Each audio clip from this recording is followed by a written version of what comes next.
wait, that was a clap. Why did that clap? Oh God. It's one of... Hang on, we gotta Hello, redo the everyone. opening. Everyone be quiet. We gotta redo the opening. Hello, everyone, and welcome to Head to Head D&Destiny Design Podcast. Jesus, we're never gonna get this opening right.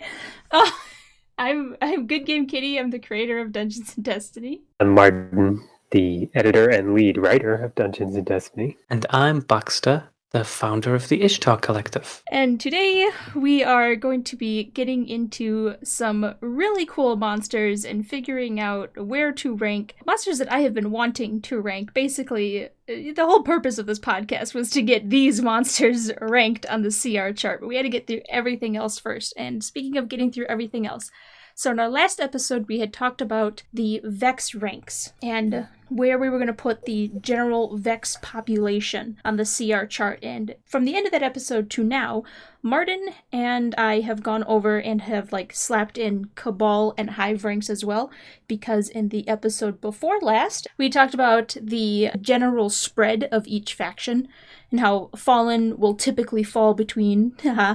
that joke's never not going to be funny to me. They will typically fall between CR0 and CR10, and the Vex are typically going to be between CR6 and 16, and so on and so forth.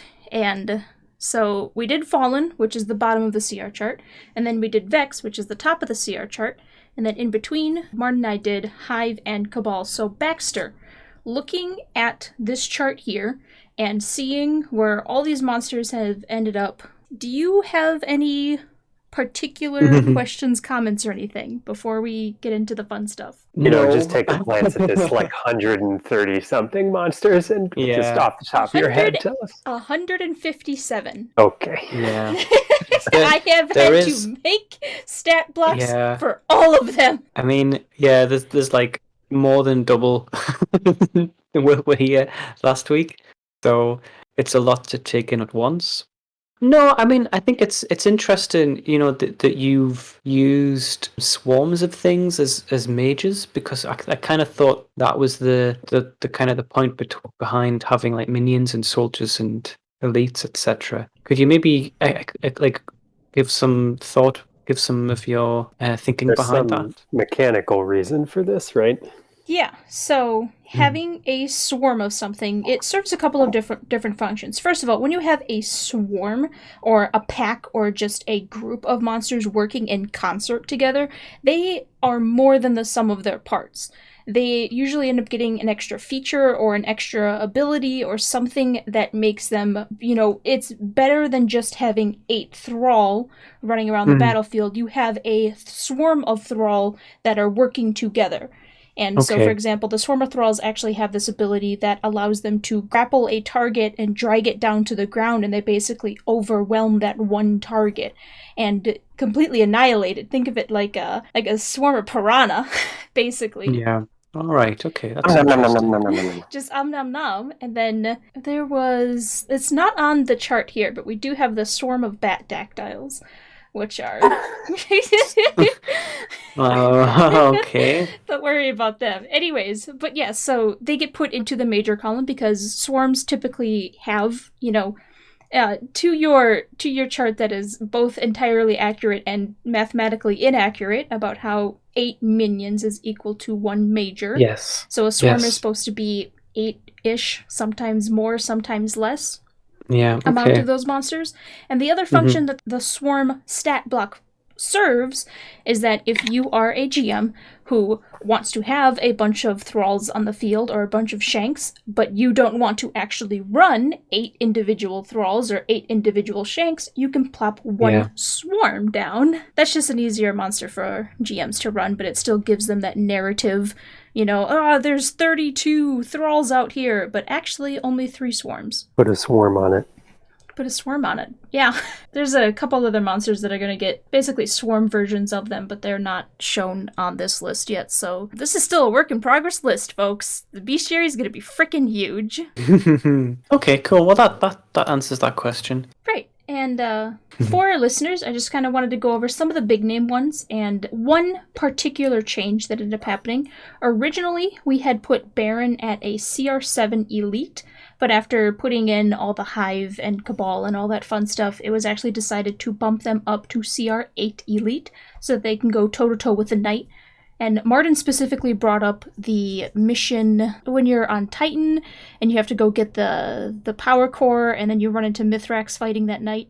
Chances and choices, enemy of my enemy. So yeah, Martin brought up that Mithrax, while not a Baron, was very close to the power level of a Baron. And also it just felt nice to have Barons not on the same level as, quite frankly, the rest of the snipers in the game.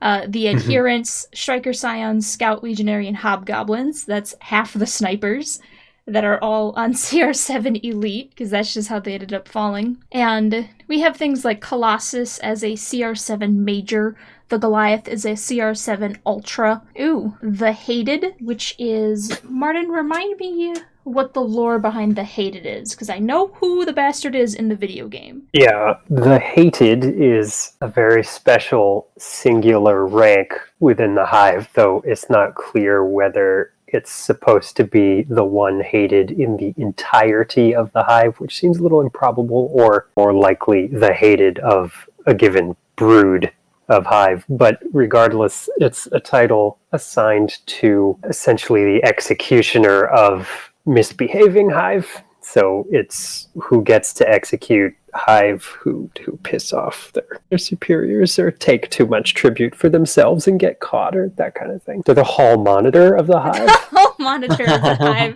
I was gonna say, no cooking the tribute books in the Hive. And the Hated, our D1 players will probably recognize that name because he was a special mini boss that would appear during the War Set event in Destiny 1 in the Cosmodrome. No. It was it wasn't even during the public event. It was in the Skywatch if the enemies were moving against each other. Okay. Regardless of whether a public event was happening. It just it often coincided and was even more bonkers. But if the enemies moving against each other went on long enough, eventually Urzok the Hated would show up, and he was just had an impenetrably thick shield. And even if you had arc weapons, it was ridiculous to try to take that down. Yeah, it was real ugly. I started playing D1 during Taken King and still could not deal with fucking Urzok. Yeah, so I used to love I was really glad when they brought Skywatch back, but I mean I don't think you could ever really recapture the way that it felt in D1. Because it was a crazy place. Especially once the Taken showed up, and sometimes you would have Urzok running around, and then the Taken Ultra would spawn as well if somebody had knocked out those lieutenants, and you just have those two rampaging. I think in House of... I know House of Wolves was before Taken King, but in House of Wolves you had the wolves patrolling that area as well. That was my favorite place to I never got to do that. Chess. Yeah. I'm still the most bummed about missing that expansion in particular. So the Hated is at CR13 Major, which is the same as our Gatelord, so they can go fight each other. And then I'm not going to go over every single monster here. There's a lot. That's just kind of a sampler of what's in here, and the rest of it you're going to have to find out when it gets launched in our bestiary in the next coming updates. But the point of our episode here today is we're going to be going over a bunch of special monsters that in our spreadsheet that the three of us are looking at and you, the listener, are not looking at.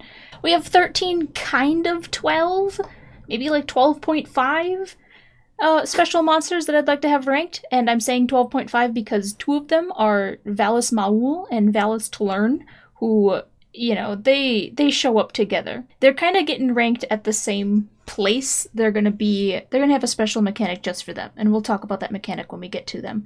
And it's actually the same mechanic that we're gonna end up applying to Kovik the Splicer Priest and Kovik's Monster, but we're not doing Kovik today. We're not doing any splicers today. So all our special monsters. Can I ask a question? We've got the different factions, and they are... some are slightly weaker, some are slightly stronger. Do the special monsters, like for example, we have Vex at the upper end of the scale for most of these monsters, and we have Fallen at the lower end of the scale. So does that mean that, like Skolas, would we expect Skolas to always be in line with the Fallen and Atheon to be inflated because of the fact that the Vex are inflated? I mean, I don't know if Atheon would be inflated, but the special monsters, these are the monsters that, of them all, I would expect these to fall outside their faction bounds. Okay. So I guess I would expect them all to fall outside of the faction bounds. I guess the question that I'm asking is more, should they, if in the game there are two, or at least if in the lore there are two that we think are kind of in line with each other, should they be in line with each other on this chart? Or should, if one's Fallen and one's Vex, then one should be higher than the other, you know? I think that's pretty flexible. yeah. And particularly if we have a strong Yeah. reason from the lore to say this one and that one should be on pretty equal footing, I think we can Yeah. Okay. let that, inform the placement decision more than the average difficulty band of whatever faction they belong to. And is there a reason why? So I see Skolas is on here. Is there a reason why like Oryx isn't on here? Because Oryx is not a monster, Oryx is an environment. So it's slightly different rule set. I'm trying to get my lore brain around that. Yeah, I mean, I can see you would have to come up with special rules for Oryx on the Dreadnought, but Oryx not on the Dreadnought, but not in the Throne World that you fight at the end of the campaign. That's definitely a monster. I would put Echo of Oryx on this list, and we could potentially rank that. But yeah, Oryx is an environment, not a monster. Okay. Then say no more. Don't worry, Baxter. I'll argue about this one later when we get to take it. Cool. Well, good to know. Okay. One thing you guys do need to keep in mind when placing these monsters on the list, and that is going to be how the heck the CR rank works when you get above 20. So there's a whole bunch of math stuff about how CR works and how you decide what a monster falls into what CR. And each CR basically has some bounds that says a monster should have between this and this HP, and it should do between this and this damage, and a bunch of other stuff. And that's how you decide where a monster falls. And there's some fun things you can do, like you can give a monster more damage if you take their HP down. So it's what I was talking about in a previous episode where you have the offensive CR and the defensive CR, and you average them out to find the final CR. You can have monsters with low defensive CRs and high offensive CRs. But when you get above 20, those boundaries get huge. From 20 and below, the boundary is, what is it, like 7 for damage and 15 for HP? I don't have the chart exactly in front of me, so I can't look at that. But it's fairly tight. When you get to 21 and above, it is a 45 HP bound, and I think it is a 12 at damage bound, which is huge. That's actually huge in TTRPGs. You know, people from video games used to seeing doing 999,999 damage to a primeval or something like that. That number probably seems pretty small, but in a TTRPG, those bounds are huge, which means that technically a CR30 Ultra creature does not exist. Because of the way that the math works out and how CR is determined, CR29 Ultra is the same as a CR30 Ultra. They end up falling into the same boundaries. So there's no difference between them, which means CR30 Ultra doesn't exist. What about Trevor? Okay. We'll talk about Trevor, so, and then we've talked about before about basically where Guardians narratively fall onto the CR band. You know, your CR 1 through 4 Guardian, or your player level 1 through 4, those are baby Guardians. They're just getting used to all their light abilities. And then when they get to 5th to 10th level is when they're starting to go on strikes, they're starting to take on missions, they're getting more confident in themselves. At 11th to 16th level is when they are pretty darn good, is what they are. They're very seasoned. They're veterans of the Vanguard or veterans in the Crucible. Then 17 to 20 is the champion level, and these are the strongest of the strongest Guardians out there. But monster CRs go higher than that. The monster CRs, they have 3 steps higher than that. They have the 21 to 24 range, which is 1 step above champion, and then 25 to 28 is 2 steps above champion, and 29 to 30, excluding CR30 Ultra, that's 3 steps above champion. So you need to keep that narrative in mind when slapping these special monsters onto the CR chart. I can edit this chart to give you a reminder while you and Martin want to pick your first monster you would like to place. Well, who do you think is the most powerful on this list? I think that has to be Zol, which is potentially sad given how much pushover Zol was in game. But I think if we're actually going to give Zol a stat block, we need to do the justice that Zol was not done as a fucking worm god, being reduced to a piddling strike boss. Wasn't he a baby worm god though? Well, Nope. I mean, I don't know what like a baby worm god isn't really like a thing. Yeah, they're you know, and the very poetic descriptions of the worm gods from Books of Sorrow, and every reference to them and their power and their scale, they should be like truly out there in terms of Yeah, I mean, maybe how strong they are. I can see it and argue. Well, okay, let's not go into that rabbit hole just yet, because I guess I actually wondered about Atheon. I think because you're only going to face Atheon inside the Vault of Glass. Yeah. But yeah, I'm happy. I think both of those would be good starting points. Really. I would actually say Crota is stronger than Atheon in a basic sense, specifically because of what you just pointed out, that Atheon is limited in the scope of its influence. Like, Atheon is not going to go for a stroll outside the Vault of Glass and cause problems. Yeah, but in the Vault of Glass, you got to go in there to even have to worry about what Atheon's going to do. That's true, but if you do go into the Vault of Glass and you do face Atheon, then if Atheon has the ability to remove you from ever having existed... Yeah, that's true. It's pretty serious. Yeah, I mean... We can assess where Atheon should go based on what Atheon can do, kind of decoupled from the fact I was going to say... only ever face Atheon in very narrow circumstances. Let's take the whole delete you from existence bit and let's separate that from Atheon, and let's talk about, there's Atheon versus Panoptes in an arena. They got boxing gloves. Who's gonna win? Wow, I would Atheon's gonna kick the crap out of Panoptes. Really? Yeah. I mean, Atheon is kind of like...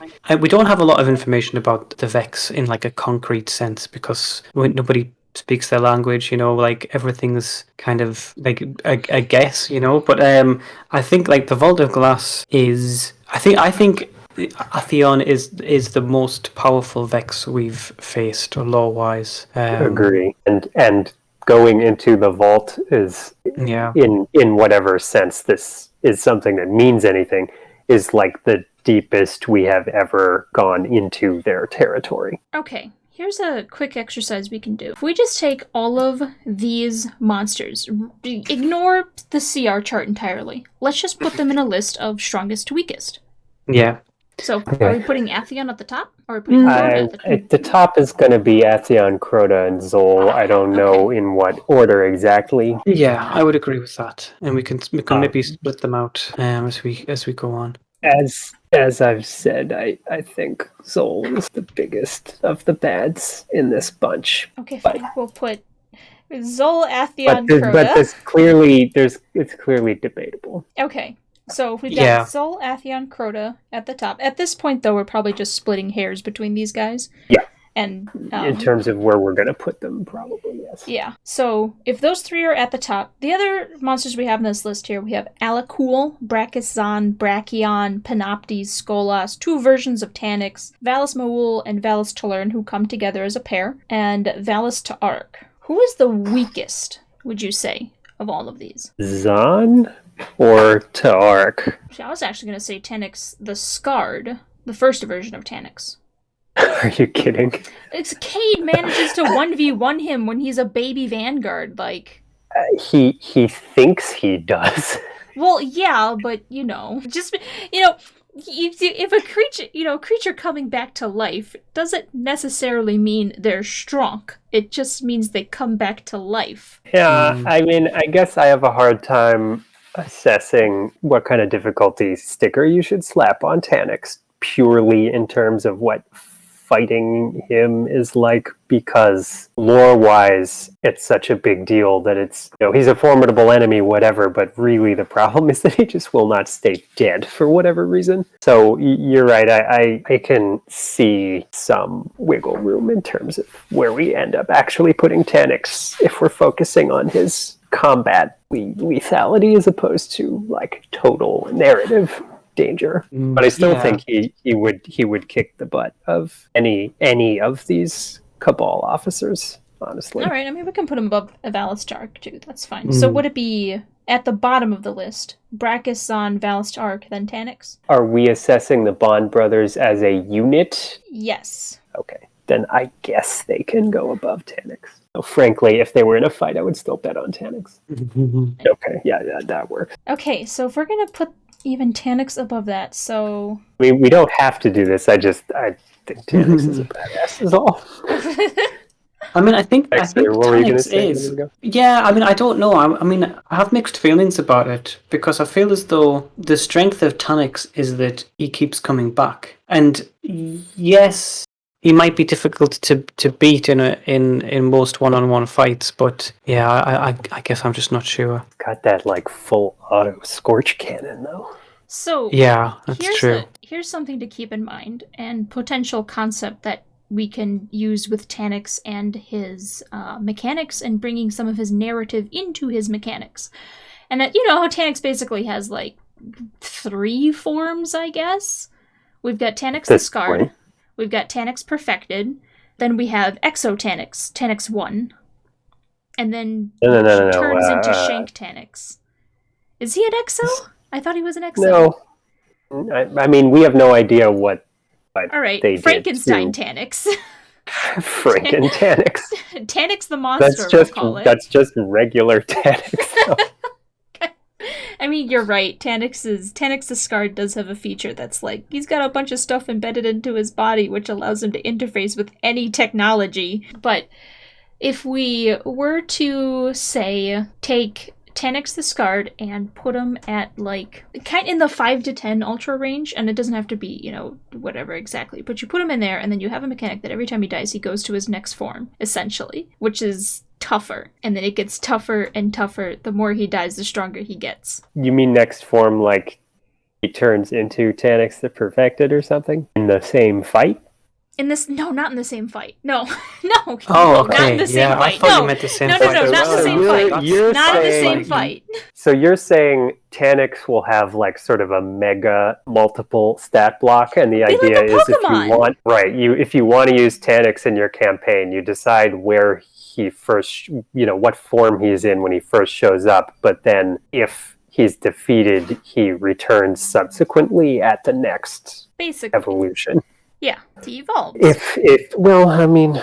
But we still need, individual CRs for each of those forms, right? Well, that's what I'm saying, is that if we take Taniks and we put him into a lower tier, that gives us more room to grow, essentially, for Taniks' other forms. Yeah, yeah. Let's maybe skip over Taniks for a little bit, because I feel like maybe when we think of some of the people, we might figure out where would be a good place to... So going back to our list here, do we all agree that Brachus is at the bottom? I think that's fine. I don't know if it's necessarily perfect, but I think it's fine. I don't disagree. I would be open to argument whether he's stronger than Valastark, because he does have all his flame turrets and stuff. Yeah, I guess he does. And it's been a long time since I've done the Cerberus Vey strike, so I don't really remember too much about Valastark, except that he was a big Colossus with a chain gun and missile launchers. So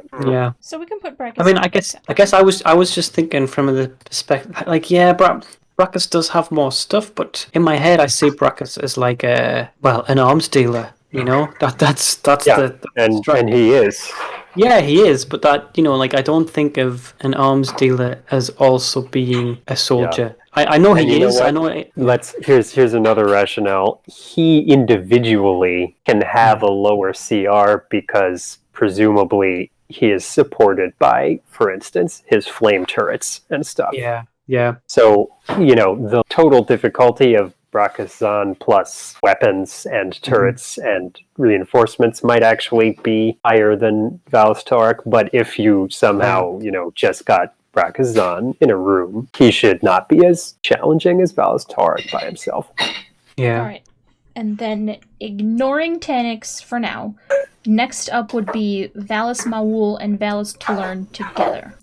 Would you say those two would be stronger than Valis Ark, or should there be another creature between them and Valis Ark? Yeah, I would say so. And I mean, I think I know that we're talking narratively mostly, but I think the fact that there's two of them, I don't know if we should consider that. But I also feel as though, mechanically, Valis Talk just kind of stands around and shoots you and fires some missiles and then wanders from one side to the other, there's nothing... There's really nothing interesting about what he does. But the Bond brothers they're complementary custom loadouts and are super aggressive and have shield bubbles and... Yeah. Yeah, I think it makes sense to me that they would be higher, a higher CR level. And then definitely Skolas. Where is Skolas, the so-called Kell of Kells, going to go? I will grant that we can allow Skolas to beat up Taniks the Scarred, because Skolas is really physically strong. Yeah, and I feel as though, Taniks is, at least in his first incarnation, is painted as almost like a... Well, he is a mercenary. I was thinking of him more as an assassin, but I guess he's less... Maybe assassin's the wrong word. He does assassinations. Mm-hmm. Yeah. We're supposed to be ignoring Taniks for now. Okay, I will... We love Taniks too much. Why you gotta yuck our yum for Taniks? Because we're gonna spend 40 minutes discussing Taniks. Is this not the Taniks podcast? Am I on the wrong show? Taniks Mechanics. Oh my god. So could Skolas take on both Valis Maul and Valis Tulurn together? I feel like maybe is the answer, but that would at most be a very even, tough fight. Okay. I will... Yeah. I think I'd be happy with that being an even fight. I'm gonna give the edge to the Bond brothers because there is two of them. And that's just, even if it's a hair's breadth difference, that's just the difference. Here's another question to frame this, though. I was wondering, as we began to talk about Skolas, could Skolas beat up Brachion? That was admittedly a huge hobgoblin, maybe he's just too big. But I don't know, because I think that, when we are fighting Brachion, we don't punch him. That's true. I don't think Skolas would either, You don't think Skolas would just jump up Brachion's leg and head butt the juice box repeatedly? Maybe. Doesn't Skolas have a scorch cannon as well? He does. Right. So what punching is required? Brachion can teleport wherever the heck Brachion wants to teleport. It's got a scorch cannon. Yeah. Think about it. If you took a scorch cannon into the Brachion fight, I think it would be over a lot quicker. Than it already is. Well, especially if you could ever get your hands on one of the fast-firing ones that fallen bosses always get from somewhere. But I do think in my head I feel like Brachion would win, but I don't know. I don't really know why that is. But I think Brachion is a literal giant robot, and that does kind of affect the calculus. So let me reframe. What about Alakul? A scary, but about the same size as Alakul. Yeah, I think Alakul would win personally. But I feel like Alakul might win, and maybe would have some kind of advantage, and that seems okay because we've let the Hive generally be stronger than the Fallen generally. So I think with Alakul, who was he trying to assassinate again? Yeah, he was imprisoned for trying to lead a rebellion against Oryx imprisoned Alakul's mate or executed her or something, and Alakul was pissed about it and led some kind of rebellion. Okay, so Brachion versus Alakul, though. Well, Alakul... Okay, so we've bumped Skolas up over the Bond brothers. Yeah. Alakul over Skolas. Okay. So that leaves us with Brachion versus Pants? Versus... Panoptes? Well, no, I want to... Is Brachion stronger than Alakul? Because we know Brachion... Again, I feel like I feel like the giant robot argument is fairly Okay, so decisive. the giant Yeah, robot I think argument as well. wins that one. So Like Alec could like run up and like chop at Brachion's toes with that axe thing, right? okay, all right. Wait. But So then pants, and I guess pants. I mean, no matter where we put him, he's gonna be in the middle here, unless we decide that Brachion is stronger than Panoptes. I almost want to do that, but Really? I don't know. I mean, if we're doing it on size, Panoptes is like enormous. it's Yeah, true. Panoptes- I don't have a very high opinion of Panoptes, but I think you're right. I think It is yeah. very large, and it has a high defensive capability. Certainly, Yeah. however we end up mechanically representing that. Panoptes So- is robot Oryx. No, He has I the disagree with that. he's got the wings, he's got the arms. God, I remember the first time I did his mission where he had to go fight Panoptes, and I watched him appear, and it was either his motion or the music that played, and I immediately thought to myself, holy crap, that's just robot Oryx. But he doesn't have the gravitas, which is the most important part of the Oryx fight. I mean, Yeah. no, I mean Ascendant Oryx when he appears in King's Fall. Yeah, that's what I mean too. He doesn't, yeah, nothing's gonna top Yeah. freaking Regicide. That mission is absolutely stunning, and the visuals of it, I am still tripping over to this day. Yeah, it's a beautiful mission. So, But yeah, I mean, I feel as though I'm not a fan of Panoptes, but I do think that Panoptes is stronger than Brachion personally. Yeah, seems alright. fair. So then, now we come back to Tanix. We have Tanix the Scarred and Tanix Perfected to put in here somewhere. I kind of want to put Tanix the Scarred below the Bond Brothers. So, above Valis to Arc, but below the Bond Brothers. So if you take away the whole he keeps coming back to life thing, his physical prowess, what could kill him, regardless of life regeneration abilities. Again, I would like to point to the fact that Baby Vanguard Cade managed to kill him, or thought he killed him. Yeah, but I mean, you could make the argument that Cade as a baby Vanguard was still exceptional in some way. Like maybe it wasn't your I don't know, average Guardian. I Definitely always thought of wasn't. Cade as the weakest of all the Vanguard. Even I weaker think Cade than is the Randall. weakest of the three, but that's because like Ikora can do back-to-back Nova bombs apparently. She just has the with- mayhem modifier at all times. Yeah, I mean like She's always in mayhem. She's always in mayhem. No wonder she was undefeated in the Crucible. but I mean like I still think that Cade. Should be regarded as an exceptionally strong Guardian. Yeah, I would say so. But Okay, fine. I mean, I we think can call him I still think that Tanix should be under Valis Maul and Valis Yeah, Talon. so- individually so here- he could I- kick their asses, but together I can live with this if, we're looking at these three, Skolas, the Bond Brothers, and Tanix, as very closely grouped in that Tanix has some disadvantage against the Bond Brothers, but it wouldn't be impossible for him to beat them. And similarly, Skolas has some advantage against the Bond Brothers, but it wouldn't Yeah, be definitely. impossible for him to lose to them. All yeah. right. I mean, I definitely think that, because we did discuss having Skolas and the Bond brothers the other way around, and I think that just emphasizes the fact that these three, I feel like they're pretty close together. Yeah.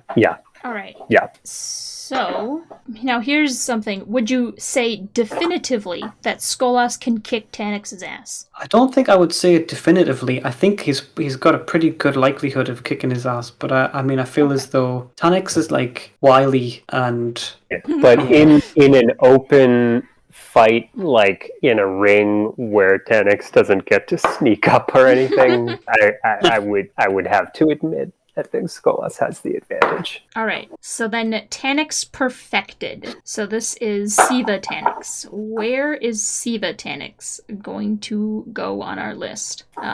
Stronger than Yeah. Skolas? yes, Yeah, I would say so. Stronger than Alakul? I'm inclined to say between Alakul and Brachion. So I was going to ask, could Siva Tanix take on Bracken? I kind of think he might be able to. Yeah, maybe they're on a similar level. I don't know. Yeah, I would say they could be pretty close, but like we were just talking about, I would say Brachion would Alright. have the the edge in that matchup. So then our final ranking from most deadly to least deadly goes Will of the Thousands, then down to Atheon, then Crota, Panoptes, Brachion, Taniks Perfected, Alakul, Skolas, the Bond Brothers together, Taniks the Scarred, Valis to Arc, and at the very bottom, Brachiosan. We good with that? Yes. That was a very hesitant yes. On the whole, I mean, listen, it's really hard to It say, is. like, Yeah. definitively, Atheon is stronger than Crota,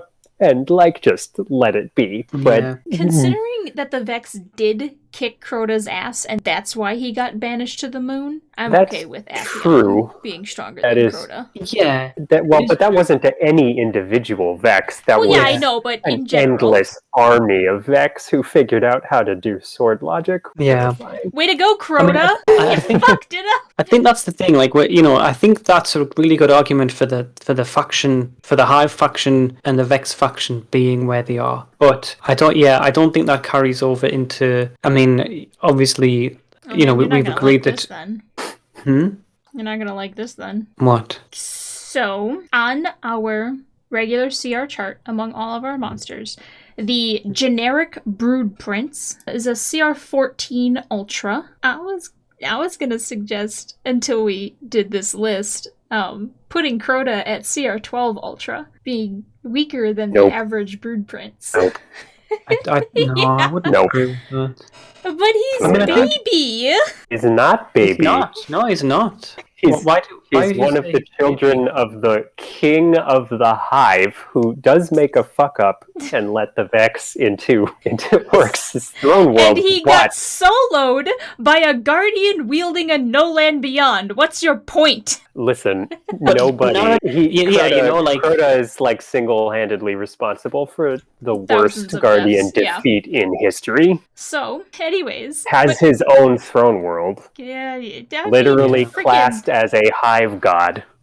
I mean, there's a lot of things that have throne worlds in this game now. That's nothing special. Still pretty special. The one Elixni had a throne world. For killing Kane. Yeah, well, it was more like a throne walk-in closet. Throne walking closet.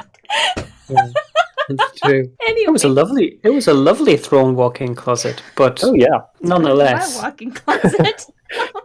But anyways, so let's start with Zol then. Top of the list. Where is Zol going on our chart? I'm guessing Zol is going to be an Ultra. I'm guessing most of these special monsters are going to fall into the Yeah. Ultra column. Yeah. They don't have to.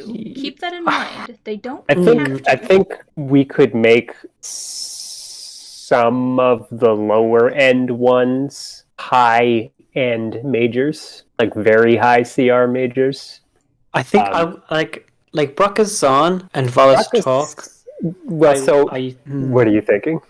No, I was thinking I could accept both of those being mages, and So I could would probably actually put Brachiosan as a lower level ultra and Valis Ta'arak as a higher level major. Because, like we were discussing, Zan you fight in the company of his That's flame true. turrets Yeah, and that stuff, is true. whereas Falls in a Valis flame Ta'arak you do just fight him alone. Because ultras, like Kitty can correct my impression here if I've got it twisted, but ultras are never by themselves actually for the most part and fit into like the context of the reinforcements they get, which does very much fit Okay. how Brachiosan behaves.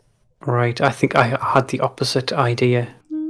Yes and no to Martin. A lot of Ultras do get reinforcements as their Ultra action, but part of the design of doing a tabletop game versus doing a video game is that we have no idea where or when an architect is going to run a given monster, and we don't know what exact arena that monster is going to be in. We can make suggestions and we can put together lists, and for some of the monsters, like Axis Minotaurs and stuff, they can just straight up summon reinforcements in there, because they're Vex, they can teleport wherever the crap they want to go, apparently. But the key definition of what you should be thinking about when you're picking out the CR of an Ultra is, this is the minimum viable Guardian level to take on this creature. So, And that's based on a party of 4 Guardians, right? yeah. the party should average out to this level to take on Mhm. this creature. Yeah, but like realistically, how does that work? Because I thought you said that like Guardians wouldn't go beyond like level 20.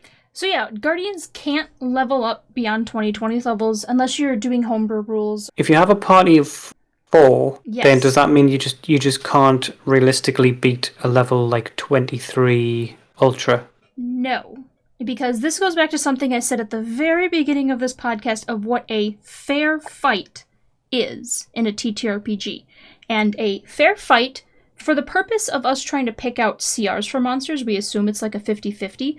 But statistically, the fair fight is actually going to favor the players 65%. Because this has to go into human psychology and how people remember negatives more than they remember positives. And basically, the odds get really shoved in favor of the players because they might only miss their attack rolls 2 or 3 times the entire fight, but it will feel like they missed 6-10 times that fight instead. Yeah, I guess that's just in my head. I'm having trouble reconciling the idea that, So, like if we're saying that a party's average level, like if a monster is an Ultra CR20, then we're saying that an average level 20 party should be able to take it on. yes, they'll be able to take it on. And then, but does that mean that if there's a level 20, like at what point are they unable to take it on? Technically, at no point they are unable to take it on. It just gets less and less in their favor. Because, at that CR 20 to 20, that's 65% in favor of the players. And these aren't the actual numbers, but you can imagine it as like a 21 is, well, now it's only 63%. And then 22, it goes down to only 60%. And so on. Okay. Until eventually you get I think it goes down to like 45 or something is the lowest it ever gets. Right. So I still don't quite understand how, if we say Zol is going to be a level 25 CR Ultra, then it sounds to me as though a party of 4 level 20s will never be able, will realistically be extremely unlikely to beat him. Which means they usually need some sort of artifact to help them fight the monster. Cough, cough. Well, you didn't say anything about an artifact. This changes everything. Because I knew the conversation was going to go there, anyways. But the natural extension. Now it's charged Valkyrie behind her back this entire conversation. So, what I was going to start talking about next is that the odds get less and less in favor of the players, and that's when you start throwing in additional material to buff the side of the players, such as the relic in the Crota's... I wanted to say Courtesan Strike. Courtesan Raid. The Valkyrie for Zol. And we don't have it on the list here, but the relic would have also applied to Sekrion, the Nexus Mind, if, that creature was above CR20. But, the higher they go, the more likely there is going to be some sort of mechanic associated with them to help swing the odds back into the player's favor at that 65%. So even though they don't have better stats, they have some equipment that helps them even things out in terms of human psychology, at least. Okay, interesting. Well, in that case, if we're going to put Zol as the highest CR level, I almost feel like, can we skip over Zol because... Okay. I was going to suggest putting Zol as, if we wanted Zol to be really, really strong, we actually put him at CR 25 Ultra, because that is going to put him in the range where you're going to need a fire team of Guardians, and you're probably going to need a relic to take him on. Okay, but, and this is my counter argument. With Atheon, I feel like narratively you have to have a team of 6, and you have to have a relic of some sort to defeat Atheon. And this is where the mechanics of the game and the narrative are really going to clash, because I mean, I definitely. Yeah, I totally agree with what you just said about Zol, and I think that totally applies to the fight that we have against Zol on Mars. What you described makes perfect sense. But Atheon, the mechanics of fighting Atheon it's a tough fight. You need to do it right, and you need to have 6 people. Yeah, this is where the mechanics and the game design are going to really clash, and so I know when I have written down here in the 29 to 30 range is where a whole raid team, 6+ champion guardians would be needed to stand a chance against the monster. That would be without relic, is what that is supposed to mean. Because regardless of what you imagine is required to fight these monsters, unless there is something specifically built for it, we still have to assume 4 players at all times. Because what we're designing here, if I was designing this, for my own table, my fire team, whether I had 2 guardians or 8 guardians or whatever, I would build the stats for that team. But building the game, I can't assume someone's going to be able to get together 6 friends to play. And if anyone has been around the tabletop community for a while, it is hard actually to even get 4 people to agree on a time to get together and play. With any reliability. So this is just going to be really wonky. We could put Zol at... Do you want to put him up higher at like 27 Ultra then? And then maybe Atheon at 25 Ultra? I feel as though... I know I agreed with this list. Here we go. I just feel as though, like, Atheon... To me, Atheon and Crota are tougher than... Like, I know... But we talked about the narrative rather than the actual, like, how we fight them in, Warmind. Okay, Martin, I think this one's going to be on you, because I actually have no horse in that race in particular. I was just under the impression Zol was actually a baby worm god, or the weakest of the worm gods. Zol was the weakest of the worm gods, but we're still talking about worm gods. God being the operative part of the designation. Okay, so if it was Atheon versus Zol in a gladiator-style arena... Zol would smush Atheon. I mean, Atheon's power derives from being in the vault, where the Vex have special control over time and space. And yes, that is the only place you would actually fight Atheon, but... So maybe the question should be is if Zol was in the Vault of Glass. Okay, so Zol is in the Vault of Glass fighting Atheon. Who's gonna win?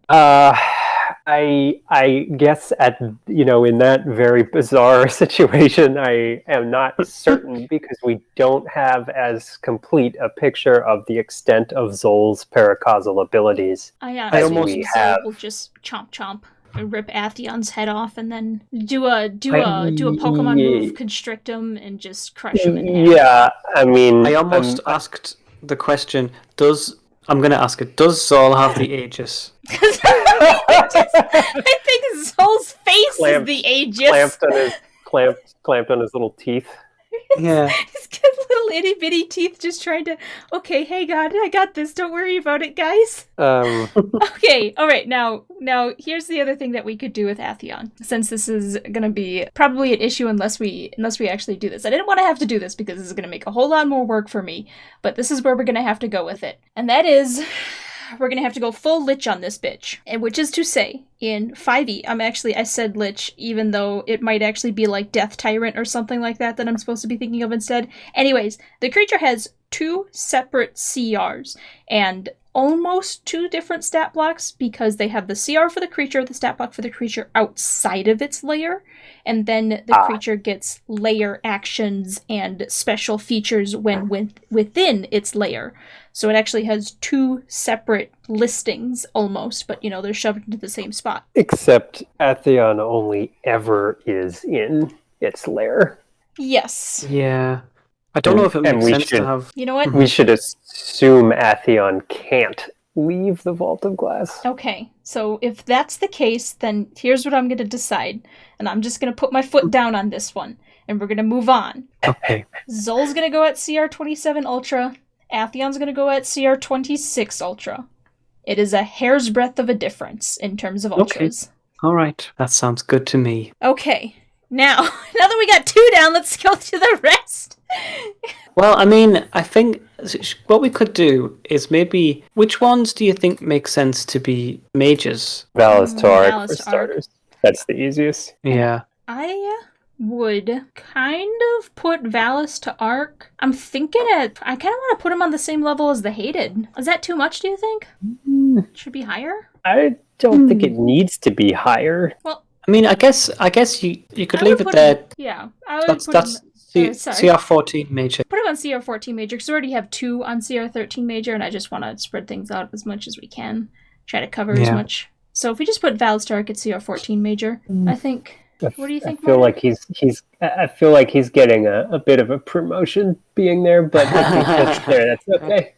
I mean, we're all right. All right. No, it's okay if he's there. We'll put him there then. Don't And have to worry about it. Brachus Zahn. Could Brachus Zahn solo a Goliath? With all his weapons and stuff? Yeah. Just like by himself. Brachus Zahn with 2 flame turrets and a thresher. Yeah, Thresher? Yeah, sure. Okay. Well, actually, we wanted him. The thresher okay. makes quite a big difference, though. Like the thresher. Okay, fine. Okay, you know what? We'll take the thresher out of here. Just Brachus Zahn and 2 flame turrets versus a Goliath. That might be tough. Okay. And again, he probably knows like a lot about Goliaths and Yeah, knows to shoot the little wheel things or whatever. Yeah, Probably. he might even know Brachus of like Zahn- weak spots that we don't know. Exactly. You know, Exactly. Brachus Zahn versus a Kel. I feel as though that might be a tough fight. I don't know. I mean, I won a bet on the Kel in that one. Okay. yeah. So if he can beat a Goliath but not reliably beat a Kel, then that means CR8 Ultra. Because the Goliath's at CR7 and the Kel's at CR9. Yeah. Okay. Yeah. Which means Taniks the Scarred, who is supposed to be tougher than that. Was Taniks Now, I've spent this entire podcast talking about how kick-ass I think Taniks is, but I nevertheless feel obligated to question, is Taniks also a high-level major purposes of our classification? Yeah, maybe. He could be. He currently in testing, he does have an ultra move that is his escape teleport, which is if you take down one of his health point pools, he gets out of there because he's a cheeky little bastard. If we wanted him to keep that mechanic, he would have to stay in the ultra column. Okay. But I mean, I don't think he's not as powerful as a Death Singer, right? No. No. He's. I don't even know if I'd put him above Fogoth. Yeah, I don't know. Maybe at the same level as a Kel. Like, he could probably assassinate a Kel. Can and imagine has. Yeah. I think that's okay. Yeah. Well, Martin, where would you put him, Martin? If it's a perfect world and you can snap your fingers and get what you want, where'd you put him? I mean, the problem is this classification system is good for the purposes of the game, but we've all along through this exercise run up against the tension between the needs of this system for classifying the difficulty of monsters and the ways in which enemies can run into each other are experienced in the source material we're adapting here. Yeah. So, this is a case like that. So it's, given it is what this situation is what it is, I feel okay about putting Taniks there. It's just almost always going to feel a little head scratchy. Like, is it really the right spot? Because, it's an imperfect translation from a vastly different source game to a whole other kind of game. And it's just part of the process. Okay. So if we went with CR10 Ultra, which would actually put him one above Kel, on the same level as Sepix Prime. I'm okay with either of those slots. Yeah. All right. Then the Bond Brothers. So the Bond Brothers are going to get a special mechanic that is going to be the same as Kovix Splicer Priest and Kovix Monster, which is, how elites are supposed to come in pairs? And they are, when they come in a pair, they're going to be equal strength to majors. So the dual Ultras is what they're called, and it is monsters that are meant to be in a pair, but they sum up to an ultra creature, not to a major. So individually, these boys are gonna be on the weaker side, but as a pair, when they put their minds to it and work together, where on the ultra column are they gonna fall? Power of teamwork. Power of teamwork. Well, can we answer this question by asking how they would compare individually to Valis to Arc? So if together they're markedly stronger than Taurik, but separately, if we can figure out, would one of them be 1 CR lower than Taurik or 2 CRs lower? And if so, which ultra slot does that put them in together? Okay, so Taurik is a CR14 major, and that means if the Bond Brothers were a CR9 Ultra together, they would be equal to a CR14 major. So a CR9 Ultra would be equal to a CR14 major, statistically speaking. But if we ended up putting the Bond brothers at, say, CR11 Ultra, together they would be about as strong as a CR16 major. I would be okay with that because but together they're as strong as a CR16. I mean, I think individually they're probably close to the same strength as Valis Torque. Yeah. I mean, they're all Valises, right? So they are, yeah. Because I remember us talking about how Tannix and the Bond brothers are actually pretty close together, or not too much difference. So if we're putting it Tannix at CR10 Ultra, I wouldn't want to put the Bond brothers anywhere above CR12 Ultra. So that would be either 11 or 12, which means they would be able to kick Valis Tark's ass as a unit, as a pair working together. Individually... Which they should. Yeah, individually, Tark will have the upper hand if he's only going up against one of them. That seems to be kind of what we think we want, yes? It's gonna have to be, because I'm putting them there. Woo! Okay, so then Skolas. Is Skolas stronger or weaker than a Death Singer? Is Skolas weaker? Okay, so the whole killing you instantly thing, chuck that part out the window. We can't, the whole Death Song. Singer's whole thing. Well, I know, but Death Singer, so you have to think about, first of all, for Death Singer, you also have to take Oryx's daughters and you have to chuck them out the window because they're exceptions to Death Singers, not the rule. You have to think more along the lines of Ir-Yut for the power of Death Singer that we're dealing with here. Okay. I don't think Skolas is as powerful as Ir-Yut. Well, then that means Skolas is CR12 Ultra, because that would be right under Death Singer. Okay, but I also don't think Alakul is as strong as a Death Singer. Which means we probably need to bump down a few of these Ultras. What do you think, Martin? Or we can put Alakul on the same level as Skolas. So what if we took Death Singer, Brood Prince, and Brood Queen, and we bumped those guys up? Yeah, that's okay. Those are all pretty serious customers. Okay, so if we do that, it was just a bump of 2. So that means Skolas weaker than an Axis Hobgoblin, stronger than Valis Moal and Valis Talern, only by 1 though. And then Alakul is supposed to be stronger than Skolas, as strong as an Axis Hobgoblin. I feel like we can say yes because our Axis Hobgoblin is a generic mind. Yeah.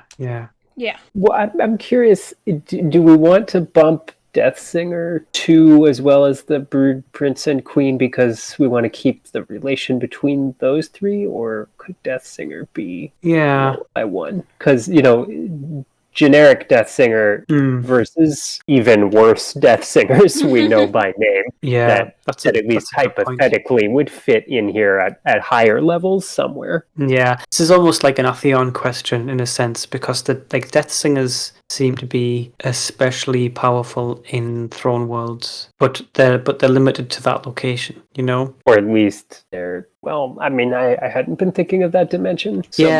I'm not. As soon as I said that, I started doubting myself because I don't know if that's entirely true. I think they're Death Singers are. I don't know if we know whether they're always Ascendant Hive, but they're certainly probably Ascendant Hive. But I would expect we know if the Death Song only works in a Throne World, and the fact that we learned there used to be a whole freaking choir of Death Singers on the moon suggests that maybe they don't have to be in a Throne World to do that stuff. Yeah, I mean, I don't know. Was Toland in? I don't think they ever made it to Crota's Throne World, did they? No, they did. Toland led them in there because his whole actual motivation was he wanted to go like Death Song. Yeah, exactly. He wanted to ask Ir-Yut to sting to him and step on him, presumably. So, so he led Ariana's fire team into the Throne World and then dumped them to go find Ir-Yut. I think is at least the implication of what happened. Well, anyway, I regardless of whether or not the Death Song is operable outside of a Throne World, I feel like the basic Death Singer block. I just don't want it to push up potential future named Death Singers higher than See they what you need to mean, be. yeah. So do you want to bump Death Singer down? Yeah, one is Okay. kind of what I'm feeling like unless there's some reason to not do that. I mean, that's fine by me. So if we bump them down to a CR14 Ultra, we've got Alacool as CR13 Ultra. Taniks Perfected, I mean, if we wanted to, I kind of want to put Taniks Perfected on the same line as a Death Singer, because I think if you put him in a fight, Taniks Perfected could kill a Death Singer before she could finish her death song. That's at least fair off the cuff, sure. And, we can always adjust that when we eventually we're probably definitely going to have to splicers. adjust it. We'll figure it out. Brachyon, Panoptes, and Crota are the last three we have to place here. Yeah. Well, I think... And we have convenient reference points in that Brachyon is going to be somewhere above Axis Hobgoblin. Yep. Panoptes is going to be somewhere above Axis Hydra. And Crota is going to be somewhere above Brood Prince. So here's my proposal. We do Brachyon at CR17 Ultra. Panoptes is going to be at CR21 Ultra. And Crota is going to be 24 Ultra. Yep, I don't have no problem with that. I think that's fine. I think you could Crota to be up one, but I also am not gonna. Yeah, but I don't feel like fighting about it too hard if there's. Yeah, because again, I've killed thousands of Guardians, has a big throne world, not just a closet. Not just a closet? Oh, that's all right. Now, son of Oryx, right. etc., etc. All right. Yeah. Okay, so just to kind of go over things, we've got Brachus Zahn at CR8 Ultra. What is it? Taniks the Scarred at CR10 Ultra. The Bond Brothers are at CR11 Ultra. And we've got Valis to Arc at a CR14 Major. Skolas is CR12 Ultra. Alacool is CR13 Ultra. Taniks Perfected is on the same line as Death Singer at CR14 Ultra. Brachyon is CR17 Ultra. Panoptes is CR21 Ultra. Crota is 25. Atheon is 26. And Zol is 27. Is this good enough, Fire Team? Yes. I can live with this. Okay. So, I think with that, we'll have to wrap up here, actually, because we went a little bit over time, because there's just a lot that you have to pick apart when it comes to these monsters. Why can't we hold all these monsters? Why can't everything just be CR30 Ultra, huh?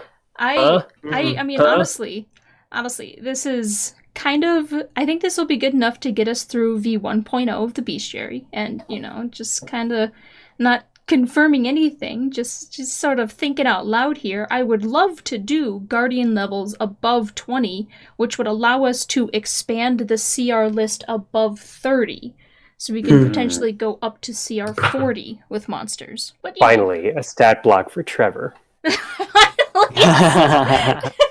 Trevor finally gets a stat block. But, alright, so unless there's anything else that people need to go over or comment on, or any, speak now or forever hold your peace, because I'm going to hit the lock button on this spreadsheet, and I'm going to just start making stats for these monsters, and you're going to have to deal with them for at least the next 6 months. I'm okay.